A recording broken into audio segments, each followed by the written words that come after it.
سامعین، آج ہم بات کریں گے ایران کے مذہبی رہنما امام خمینی کے بارے میں، جن کے بارے میں کہا جاتا ہے کہ جب وہ زندہ تھے تو ایران کے شہنشاہ نے ان کا داخل ممنوع قرار دیا ہوا تھا، مگر جب وہ فوت ہوئے تو ایران میں ایک ایسا انقلاب آیا کہ اس انقلاب میں ایران شہنشاہ کو بہا کر لے۔ تو آج ہم دیکھتے ہیں امام خمینی کے بارے میں تفصیل، تو جڑے رہیں اور مکمل ویڈیو دیکھیں۔ ایران کے مذہبی رہنما آیت اللہ روح اللہ موسوی خمینی 3 جون 1989 کو فوت ہوئے۔ وہ گزشتہ 80 سالوں میں ایران کے پہلے رہنما تھے جنہوں نے اس دنیا کو قدرتی موت کے ساتھ الوداع کہا۔ ان سے پہلے ایرانی حکومت کے سربراہوں کو یا تو جلا وطنی کی اذیتوں کا سامنا کرنا پڑتا تھا یا ان کا قتل کر دیا جاتا تھا۔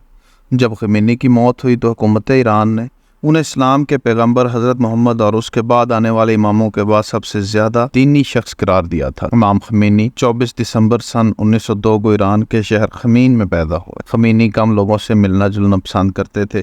انہوں نے 6 سال کی عمر سے قرآن پڑھنا شروع کر دیا۔ بعد میں انہوں نے قم شہر میں سکونت اختیار کرنے کا فیصلہ کیا۔ خمینی نے آیت اللہ بننے کے بعد ایران کے شاہ اور امریکہ کے ساتھ ان کے تعلقات پر شدید تنقید شروع کر دی، جس کی وجہ سے شاہ نے انہیں ملک بدر کر دیا۔ آیت اللہ وہاں سے ترکی چلے گئے، اس کے بعد وہاں سے پہلے وہ عراق اور پھر فرانس چلے گئے۔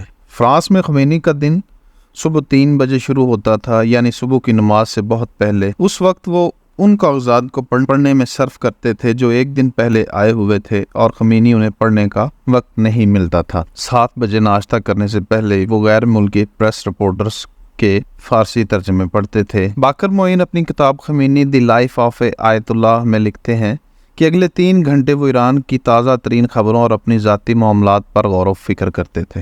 10 بجے سے 12 بجے تک وہ عبادات کرتے تھے۔ کھانے کے بعد دن میں ایک دفعہ 1 گھنٹے کا وہ قیلولہ کرتے تھے۔ 3 بجے کے بعد وہ 2 گھنٹے سیاسی کام کرتے تھے۔ دن میں جب بھی وقت ملتا آس پاس کے گاؤں کی سیر کرنے نکل جاتے تھے۔ جون 1989 کو خمینی کی موت ہوئی تو تہران ریڈیو کے پریزنٹر نے روتے ہوئے اس کا اعلان کیا۔ ملک بھر میں ہنگامی حالت کا اعلان کر دیا گیا اور ٹیلی فون لائنیں کاٹ دی گئیں، تمام ہوائی اڈے بند کر دیے گئے اور ایران کی سرحدیں سیل کر دی گئیں۔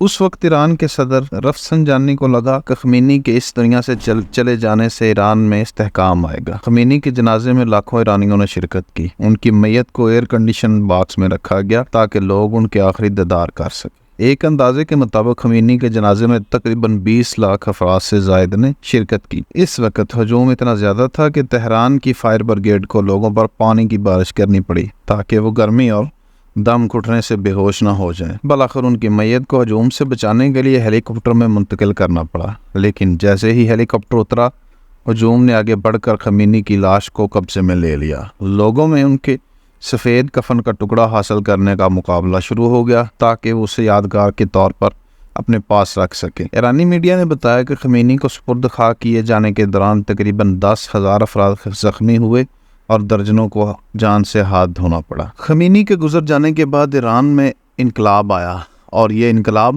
وہاں کے شہنشاہ کو اپنے ساتھ بہا کر لے گیا۔ امام خمینی کے متعلق آپ کی معلومات میں اضافہ ہوا ہوگا۔